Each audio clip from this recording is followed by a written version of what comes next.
What's up guys, welcome back to Legal Talk. Dan pada video kali ini kita bakal bahas nih bedanya apa angsuran tetap dengan juga angsuran menurun. So stay tune.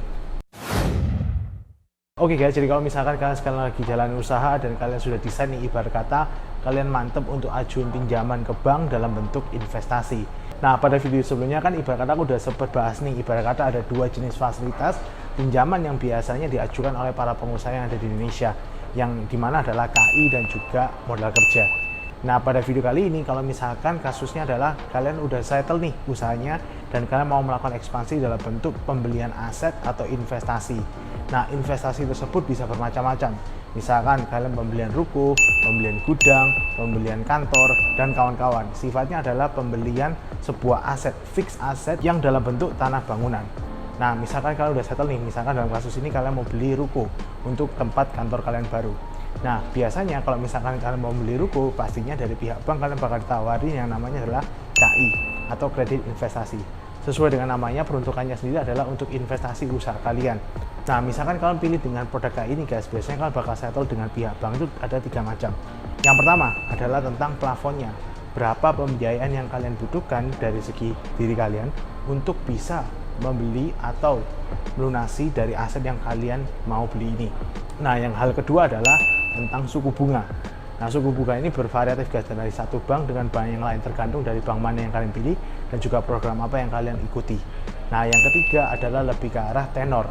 Nah, kalau kita bicara tentang cicilan atau angsuran, pastinya kalian bakal agree atau set sebuah kondisi dengan pihak perbankan tentang berapa lama kalian ingin mengangsur atau mencicil atau melunasi pinjaman kalian tadi yang plafon tadi nomor 1. Nah, setelah kalian dapat 3 hal ini, baru kita bisa bahas tentang ibarat kata 2 macam angsuran, yaitu angsuran tetap dan juga angsuran menurun. Setelah kalian ibarat kata sudah agree, let's say dalam kasus ini kalian butuh plafon sebesar 1 miliar rupiah. Nah, katakanlah dengan suku bunga 10% per tahun dengan tenor kurang lebih 10 tahun atau 120 bulan. Nah, di ibarat kata ketika kalian sudah set kondisi tersebut dengan pihak bank, kalian bakal dikasih simulasi nih, bedanya angsuran tetap dan juga angsuran menurun. Bedanya apa guys? Dua angsuran tersebut beda banget. Jadi kalau misalkan kita ngomong angsuran menurun, itu ibarat kata adalah kalian bayar bunga efektif. Atau ibarat kata, angsuran yang bakal kalian bayarkan setiap bulannya itu pasti bakal berbeda-beda dan cenderung menurun. Karena apa? Kalian hanya diwajibkan untuk bayar bunga sesuai dengan pokok sisa yang telah kalian bayarkan. Nah, kalau misalkan yang di satunya, angsuran flat atau angsuran tetap, kalian bakal dikenakan bunga flat tergantung dari plafon yang kalian ambil pada pertama. Nah, bedanya apa? Kalau misalkan angsuran flat itu berarti adalah angsuran setiap bulannya yang kalian bayarkan ke pihak bank itu jumlahnya sama. Nah, dengan kondisi yang tadi, misalkan kalian butuh plafon 1 miliar dengan suku bunga 10% dengan tenor 120 bulan. Aku bakal kasih contoh ilustrasinya sekarang. Nah, kalian lihat kalau misalkan angka ini atau tabel ini itu adalah tabel simulasi kalau misalkan kalian mengangsur selama 120 bulan dengan sistem angsuran menurun. Nah, sedangkan kalau yang ini itu adalah cicilan atau jumlah angsuran yang harus kalian bayarkan selama 120 bulan jika kalian menggunakan sistem angsuran tetap. Nah, kalau misalkan kalian jumlah guys, dari jumlah akhirnya, misalkan kalian cicil sampai habis nih, pastinya kalian bakal menemukan adanya perbedaan jumlah uang yang kalian bayarkan. Nah, kenapa? Kalau misalkan di jumlah sampai akhir, pastinya kalau misalkan kalian ambil yang jumlah angsuran tetap, itu pasti lebih mahal dibandingkan dengan kalau kalian ambil yang jumlah angsuran menurun. Dikarenakan apa? Karena angsuran menurun ibarat kata itu kalian bayarkan sesuai dengan sisa pokok kalian. Dimana kalau misalkan ditanya ada plus minusnya guys. Kalau misalkan kalian ambil angsuran menurun, sisi positifnya adalah kalian bayar bunga lebih sedikit dibandingkan dengan angsuran tetap. Tetapi sisi negatifnya adalah jika cash flow kalian lumayan ketat atau lumayan tight, kalian bakal harus bayar angsuran lebih besar di awal-awal. Karena apa? Ibarat kata kalian bakal cicil pokoknya itu setara. Nah, kalau misalkan kalian ambil dengan angsuran menurun, itu pokok dari pinjaman kalian bakal dibagi secara rata sejumlah tenor yang kalian setujui. Misalkan kalian setuju dengan 1 miliar tadi, maka 1 miliar akan dibagi 120 bulan.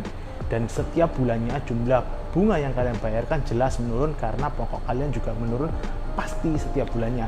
Nah, kalau sedangkan di angsuran flat, biasanya angsurannya lebih kecil, tetapi jumlah bunga yang kalian bayarkan di awal-awal itu lebih besar. Nah, kalau misalkan kita bicara tentang angsuran tetap, itu lebih ke arah kayak kota ini guys. Aku bakal kasih contoh gambarnya di sini. Nah, ilustrasinya dari kota ini adalah di awal-awal itu kalian bakal lebih banyak bayar bunga dibandingkan bayar pokok dimana kalian bakal lebih membayar pokok itu di sisa periode angsuran kalian.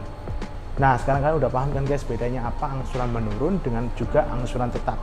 Kalau misalkan kalian sekarang lagi cari produk untuk biaya investasi untuk usaha kalian, pastikan kalian pilih skema yang cocok dengan usaha kalian dan terlebih lagi cocok dengan cash flow kalian. Jangan sampai salah pilih, dan juga ingat, berhutang itu tidak salah guys kalau misalkan selama untuk memajukan usaha. Jangan takut berhutang kalau misalkan kalian benar-benar tujuannya untuk produktif, atau pembiayaan yang kalian dapatkan dari pihak bank bakal bantuin usaha kamu untuk semakin maju. So that's all guys video kali ini. Kalau misalkan kalian menemukan informasi ini helpful atau bermanfaat, kalian bisa klik subscribe button dan juga turn on the post notification, karena aku bakal tetap posting konten-konten seperti ini ke depannya. Dan juga kalian jangan lupa share ke teman-teman kalian yang mungkin sekarang lagi cari bantuan atau financing dari pihak bank.